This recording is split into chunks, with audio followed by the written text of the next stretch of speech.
I grew up in Bombay, and it was so casual and so normal to use, MCBC. Why should trolls have all the airspace? Why are we teaching a 5-year-old to say pant shirt, which sounds like something else? ऐसी कौन सी feel है जो सिर्फ gendered गालीज पे ही आती है? On this edition of We the Women Conversations for Change, where we explore the female voice, a very, very interesting question confronts us as women. How many times have you sat in a room where men and even women have casually used abuses that seem extremely gendered? When they're not gendered, they're classist, casteist, sometimes directed against another religion, and yet there has been a complete normalization of these abuses. And if you call them out, not just are you called a prude, you feel like a bit of one as well. Well, a very interesting new project led by two women is actually looking at whether you can reimagine the Gaali, and it's called the Gaali Project. This very, very interesting new way at looking at slurs that have so often been offensive is led by Tamanna and Neha, and let me bring them up on the program now. Welcome to both of you, and it's great having you on. This is, for me as a feminist in particular, been one of the abiding sort of conflicts. We all went to school and college, public transport, surrounded by people who would just abuse casually, and sometimes we abuse as well when we're angry, when we're informal, for all kinds of moods. And yet, if you were able, if one were to really deconstruct the kind of galis that we use in everyday life, we're not meaning to be always casteist or sexist or anti-religion, but there is a kind of normalization of the Gaali, and that's really what you sought to question. So Neha, can I start with you, and if you could tell me a little bit about how this project was born to begin with? Hi, Barkha. First of all, thank you for having us on the show. Tamanna and I have been working together for quite a few years. We met about 13, 14 years back. And since then, we've been having conversations around, this topic in terms of the casualness of the slurs that we use, which are very women-centric, and like you said, we may not mean to use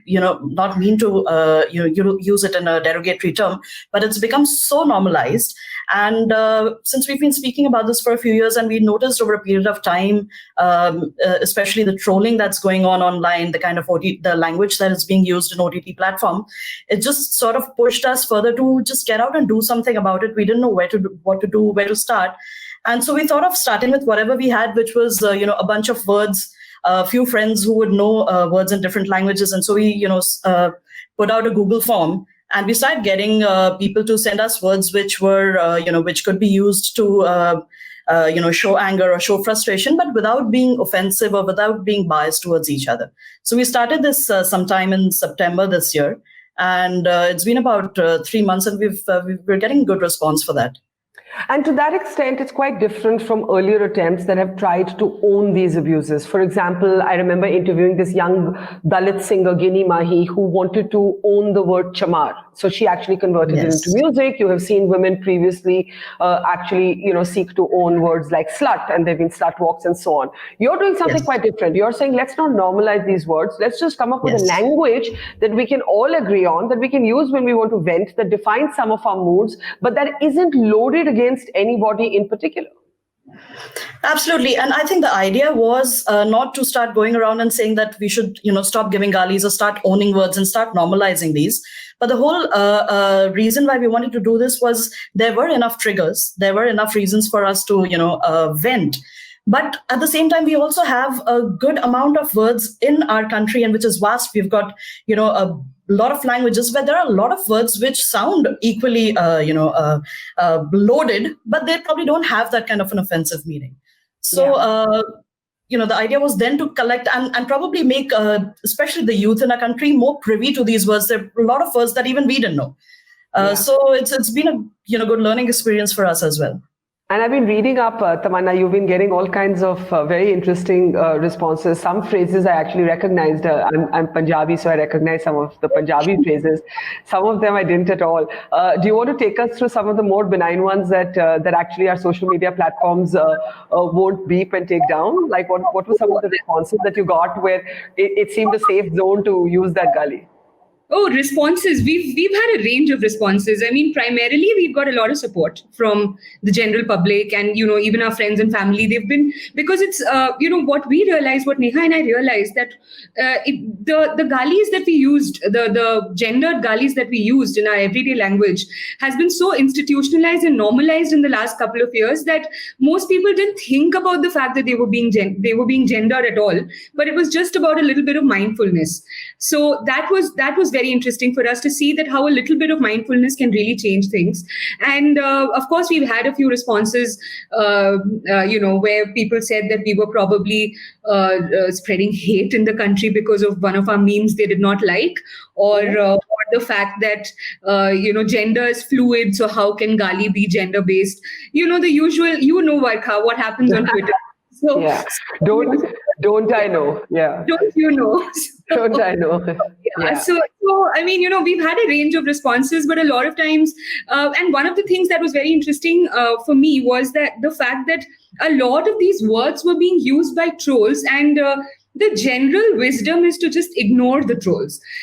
I don't entirely believe in that, to be honest, because why should trolls have all the airspace? So fine, we probably cannot tell them that, you can't say this. So we can give them alternatives, and hopefully, if 5 of them can, rethink the words that they're using instead of rape threats, if they can just, not use the words that we are telling them. For example, aap dabbe is such a beautiful word from Kashmir. It just means a box made of water used for a person who has no substance. It's a beautiful word. Why would you not use it? Why would you use a rape threat instead of that? So, that's where we're headed. So we're reaching the point where we're actually taking pity on these somewhat brainless trolls and giving them a language which they can then benignly use against some of us. That's actually quite ironic. But listen, more seriously, I want both of you to talk a little bit about memories growing up, galis that at first offended, disturbed, and then we grew used to them. Like, I certainly remember being in school and not being extremely comfortable with the MCBC gali that then became so normal that you stopped objecting to it. So if you can share personal memories of galis that remained embedded in you and made you uncomfortable, I'll start with you. So, Barkha, I grew up in Bihar. So, and during the peak of the bad times in Bihar. So even while driving back from school, and our driver would be stuck in a traffic jam and something goes wrong, and the first word that they would use that somebody would use to kind of abuse our driver was a gendered slur. It was a body part of a woman.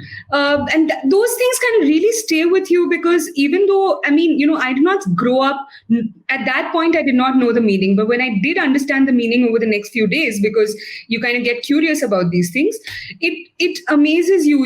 It's surprising why anybody would use a word like that and what joy they would get out of it. So, just the fact that I grew up where I did kind of really exposed me to a lot of these gendered slurs. And I wouldn't say that that's the only part of the country that uses these words, but just the fact that, extreme Gunda Raj and extreme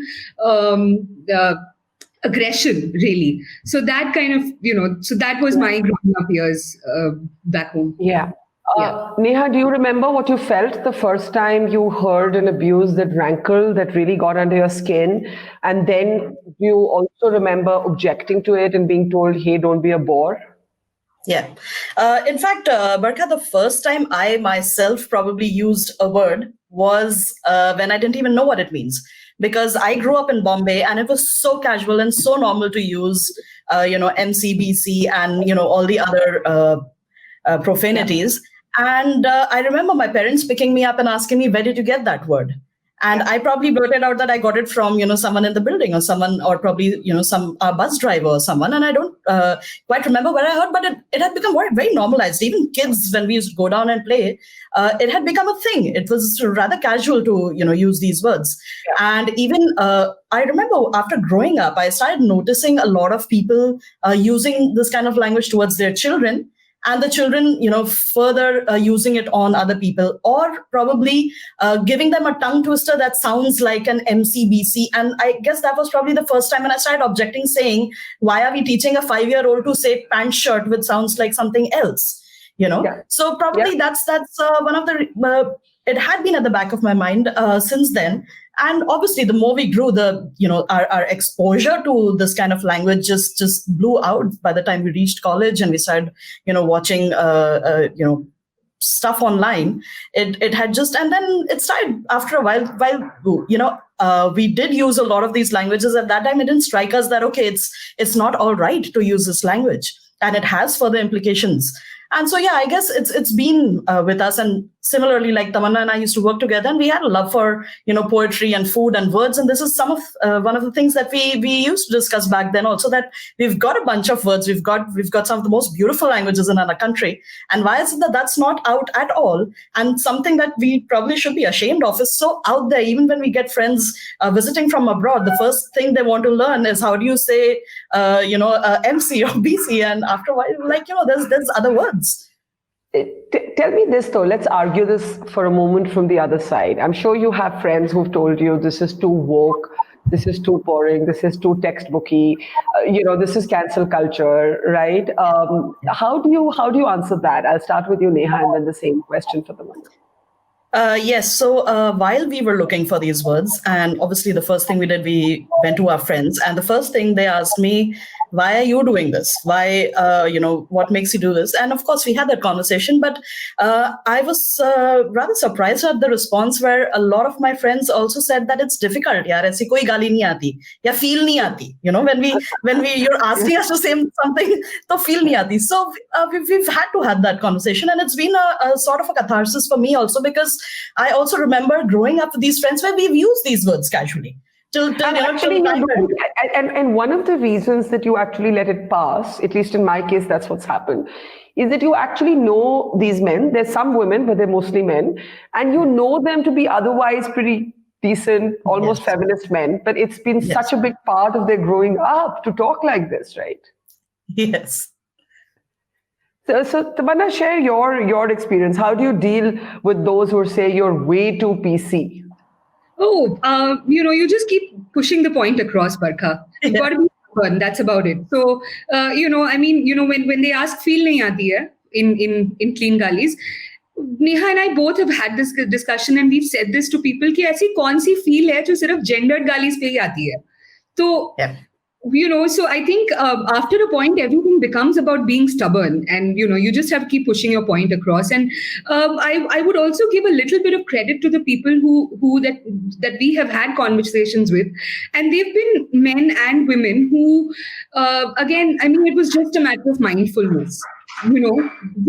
Just remembering for a minute where that word comes from. So I'll happily give credit to people who've been fairly accepting of this point of view also, and the fact that a little bit of mindfulness goes a long way in evolution of language. But let me put to you that one of the reasons that people our age say feel nahi aati is because these galis are actually being picked up at an extraordinarily young age. It probably starts when you're like in grade 1 and grade 2. And if you've grown up, like let's say the first 10 or 12 years of your life, and especially, for those who live in hostels, in residences, there is that whole pressure. There's a cool quotient attached to how much you abuse, just like there used to be to, let's say, smoking or drinking or something else, right? It's how do you in someone's middle age sort of tell them, Neha, to reimagine the language they've been speaking all of their lives?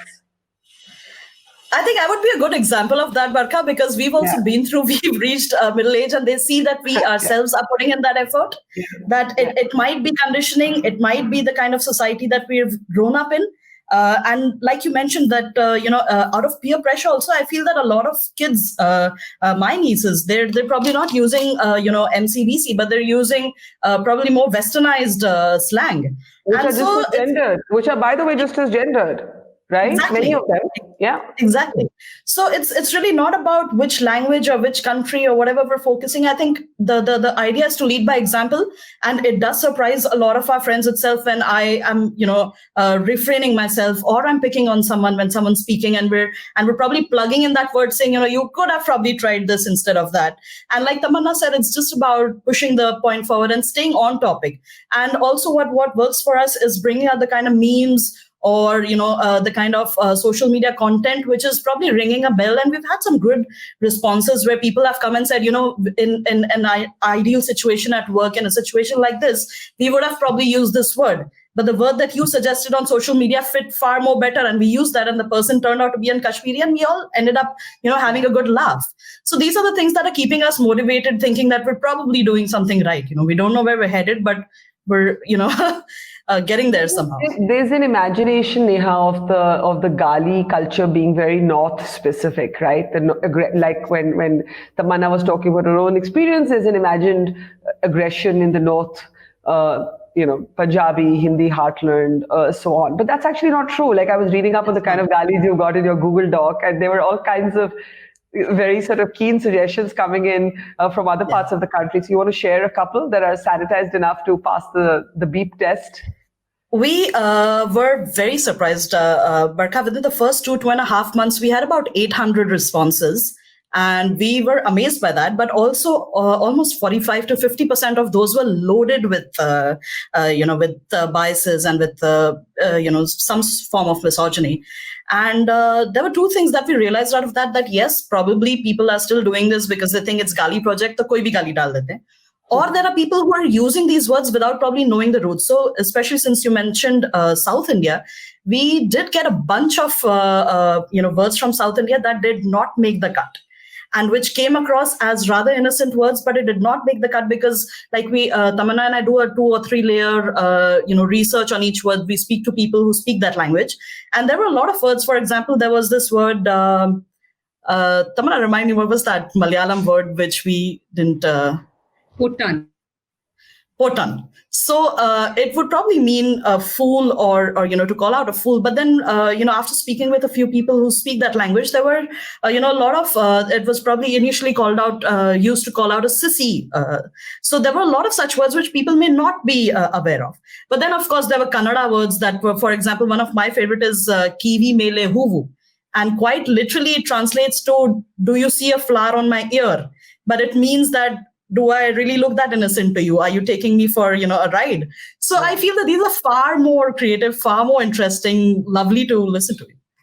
How do you both deal with another way of looking at this slur when people try to own it? So we've seen in the United States of America, for example, you have a whole sort of African-American music subculture that seeks to embrace the N-word. Now, nobody else can use the N-word, but the Black community themselves is able to own it. Similarly, I gave you the example of Ginny Mahi, who is able to use a word like chamar in her songs. And similarly, women have sought to own slurs of all kinds. When people respond like that, Neha and Tamanna, what do you say? So, Barkha, I mean, as long as people are not punching down, or they're not, despite their privilege, are not trying to attack a minority or a marginalized community, it's okay. It's really about, it then becomes about creative freedom also. So, we would be okay with that. But from our perspective, as long as we can do away from with the words and recognize the privilege with which we use these words, that's the important part. Okay, last question to you, Neha. What was the one thing in the responses that surprised you the most, that when you started this project, you would never have, imagined? And what are some of the things that you've had to unlearn? A lot of us, for our feminism, I've had to unlearn, I borrowed my feminism entirely from the West. I grew up reading Gloria Steinem and Germaine Greer, and then I went into the villages of India, and I realized what intersectionality is. I had no clue at 18, at 20, in my 20s, no clue. What are some of the things that you've had to unlearn, and what has surprised you the most while doing this project? I had to unlearn a lot of Gaalis that I myself used, which I did not know had some form of bias. And it's just been 3 months since we've started, and it's fairly new for us. And we really didn't understand what shape it would take. But yes, there are two main things. One, like Tamanna said, the whole idea was to become mindful ourselves, and also to sort of, push that kind of mindfulness amongst people. We've got, luckily so far, we've got more positive responses than negative. But we've also, realized one thing that, for example, there was an article recently Pankaj Tripathi came out with mentioning that I have specifically not used profanities in Mirzapur, or I've been mindful of these things. And a lot of film artists have come out and said that that's not the way for OTT platforms, and that's probably could buy you more viewership. But there is a conversation going on around that. And that is one thing that I've learned, that yes, it is not something that Tamanna and I probably thought of, and we thought of, doing it in our rooms. There's a larger... And it is also time, right, to question this kind of creative trope that if you want to show grit, you have to show Gaali, and then that Gaali has to be gendered, So if the moment you say underbelly gritty film, it has to have Gaalis. I mean, to me, this is kind of creative clichédness, right? Yeah, and the fact is that, so many of our stand-up comedians or even OTT platforms are bringing stories and interesting progressive points of view, but in really regressive language.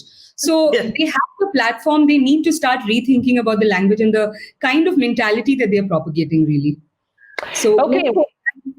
It's a fascinating, I think what's smart and interesting about what the two of you are doing is that often when you tell people what not to do, they want to do it even more. So preachiness doesn't work, but if you want to sort of shift boundaries of popular culture, you've got to find the language of popular culture to do it. So I think that's what's really so interesting about what both of you are doing. Thank you for exploring the female voice with us at We the Women, Conversations for Change. Neha and Tamanna, pleasure having you on the program. Thank you. Thank you, Barkha. And here's to the next non-offensive Gaali. Thank you.